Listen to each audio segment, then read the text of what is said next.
Halo, perkenalkan nama saya Cornelia Ratna, NIM 2019 510035, Prodi Teknik Kimia. Hari ini saya akan mempresentasikan beberapa materi. Yang pertama yaitu mengenai aliran non-ideal. Ada 3 faktor yang saling terkait membentuk pola aliran, yaitu residence time distribution atau RTD, atau disebut juga distribusi waktu tinggal bahan. Kemudian faktor yang kedua yaitu keadaan agregasi bahan, dan faktor yang ketiga adalah awal dan keterlambatan. Konversi pada reaktor aliran non-ideal. Untuk mengevaluasi perilaku reaktor secara umum, kita harus mengetahui 4 faktor, yaitu kinetika reaksi, RTD fluida dalam reaktor, awal atau akhir pencampuran fluida dalam reaktor, dan yang keempat yaitu apakah fluida tersebut adalah fluida mikro atau makro. Kemudian materi yang kedua yaitu model kompartemen. Model aliran dapat memiliki tingkat kecanggihan yang berbeda, dan model kompartemen ini adalah tahap berikutnya di luar yang paling sederhana. Model yang mengasumsikan aliran plug dan aliran campuran yang ekstrim, dengan membandingkan kurva E untuk vessel nyata dengan kurva teoritis untuk berbagai kombinasi kompartemen dan aliran, kita dapat menemukan model mana yang paling sesuai dengan vessel sebenarnya. Kemudian materi yang ketiga yaitu model dispersi.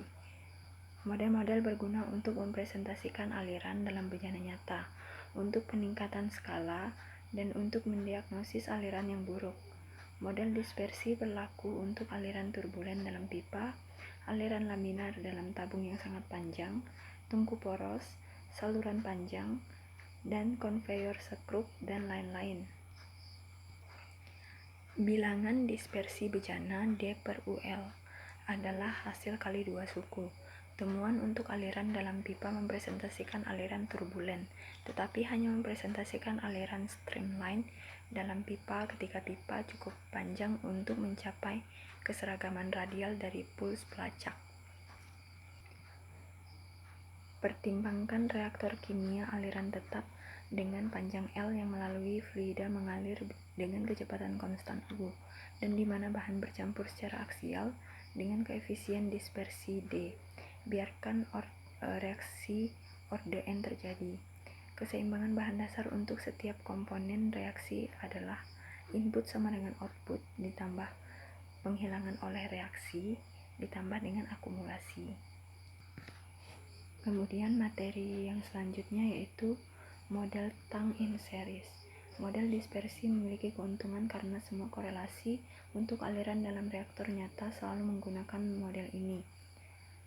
Di sisi lain, model Tang in series sederhana dapat digunakan dengan kinetika apapun dan dapat diperpanjang tanpa terlalu banyak kesulitan untuk pengaturan kompartemen apapun, dengan atau tanpa daur ulang. Adapun rumus laju penghilangan sama dengan input rate dikurang output rate. Dan untuk reaksi orde pertama dalam satu tangki, Ca/Ca0 sama dengan 1/1 ditambah KTI. Untuk N tangki dalam seri, yaitu Ca/Ca0 sama dengan 1/1 tambah KTI pangkat N. Untuk penyimpanan kecil dari aliran sumbat memberikan yaitu Ca final adalah Vn tangki per Vp sama dengan 1 ditambah KTI sama dengan 1 ditambah KT per 2N.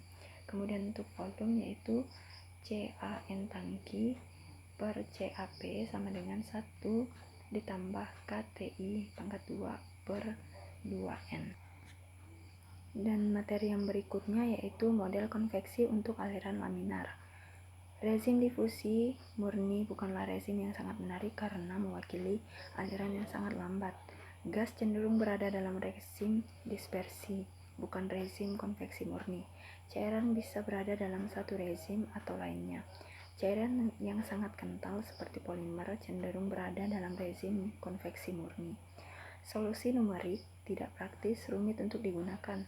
Akhirnya, sangat penting untuk menggunakan jenis model yang benar karena kurva RTD benar-benar berbeda untuk rezim yang berbeda. Kemudian ada ekspresi konversinya adalah CA per CA0 sama dengan integral CA per CA0 element of fluid dikali E dt. Untuk reaksi orde kedua Newtonian dalam aliran laminar dalam pipa yaitu CA per CA0 sama dengan 1 dikurang KCA0 T dalam kurung 1 dikurang KCA0 T per 2 ln dalam kurung 1 ditambah 2 per KCA0 T tutup kurung. Kemudian untuk materi yang terakhir yaitu awal pencampuran, segregasi, dan RTD. Masalah yang terkait dengan pencampuran cairan selama reaksi penting untuk reaksi yang sangat cepat dalam sistem homogen, serta untuk semua sistem heterogen. Masalah ini memiliki dua aspek yang tumpang tindih. Pertama, tingkat pemisahan cairan.